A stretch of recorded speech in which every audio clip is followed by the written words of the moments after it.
Kementerian Pembangunan Usahawan dan Koperasi telah menyediakan pelbagai bantuan dan inisiatif pembiayaan tanpa cagaran bagi membantu usahawan wanita dan belia, termasuk anak muda untuk memulahkan dan mengembangkan perniagaan melalui agensi-agensi kementerian seperti berikut. Yang pertama, di bawah amanah ikhtiar Malaysia, menyediakan pembiayaan tanpa cagaran seperti skim pembiayaan ikhtiar iMesra dan skim pembiayaan ikhtiar iMudah untuk bakal usahawan di kalangan wanita dan anak muda B40 dan berpendapatan rendah bagi memulahkan perniagaan.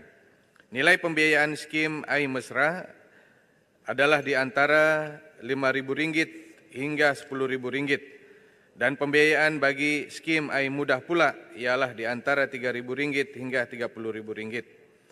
Bagi tahun 2022, sebanyak 80.866 orang usahawan telah menerima pembiayaan skim iMesra dengan peruntukan berjumlah 722.7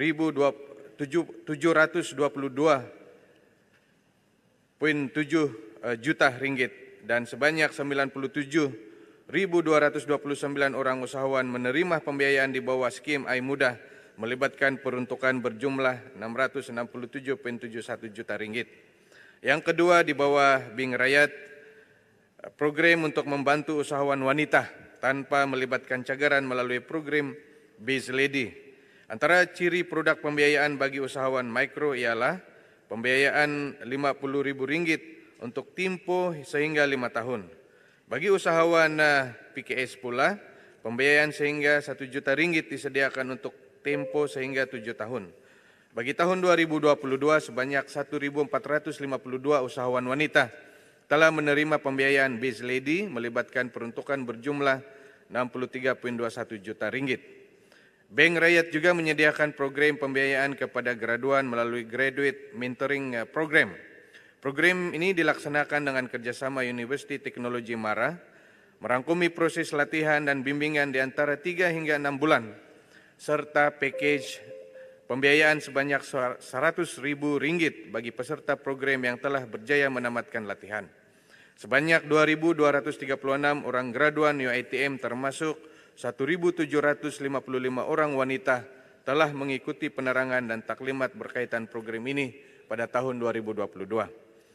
Yang ketiga, melalui Tekun Nasional pula, kita memperkenalkan program pembiayaan khas tanpa cagaran untuk usahawan yang menjalankan perniagaan secara online melalui pelaksanaan skim pembiayaan online Tekun ataupun ringkasnya SPOT. Pembiayaan khas ini terbuka kepada semua peringkat umur dan jantina, termasuk usahawan wanita dan anak muda dengan menyediakan nilai pembiayaan RM5.000 bagi pemohon yang tidak mempunyai pendaftaran perniagaan Suruhanjaya Syarikat Malaysia dan sehingga RM10.000 bagi yang mempunyai pendaftaran perniagaan SSM. Sehingga 10 Februari 2023, sebanyak 118 orang usahawan wanita dan belia telah menerima pembiayaan SPOT melibatkan peruntukan sebanyak RM884.000. Bagi usahawan wanita dan anak muda yang menjalankan perniagaan melalui premis tetap ataupun bergerak, Tekun Nasional juga menyediakan bantuan pembiayaan menerusi program pembiayaan Tekun dengan nilai maksimum sebanyak RM100.000 tertakluk kepada syarat yang telah ditetapkan. Bagi tahun 2022, Tekun Nasional telah menyalurkan peruntukan sebanyak RM1.1 bilion di bawah program pembiayaan Tekun Nasional dengan melibatkan sebanyak 73.073 orang usahawan termasuk wanita dan belia. Yang keempat, di bawah SMA Corp, agensi ini melaksanakan program Tunas Usahawan Belia Bumiputra dan ataupun TIUB dan juga TIUB pemerkasa kepada belia Bumiputra termasuk wanita yang ingin menceburkan diri dalam bidang perniagaan dengan peruntukan sebanyak RM12.74 juta.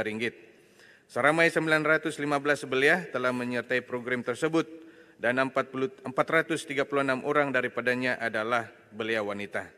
Bantuan yang disediakan dalam pembangunan kapasiti berbentuk latihan, geran permulaan tanpa cagaran dan khidmat nasihat kepada belia Bumiputra yang berumur 18 sehingga 30 tahun. Sebanyak 1 juta ringgit telah disediakan di bawah rancangan program TIUP pada tahun 2023 ini. Terima kasih.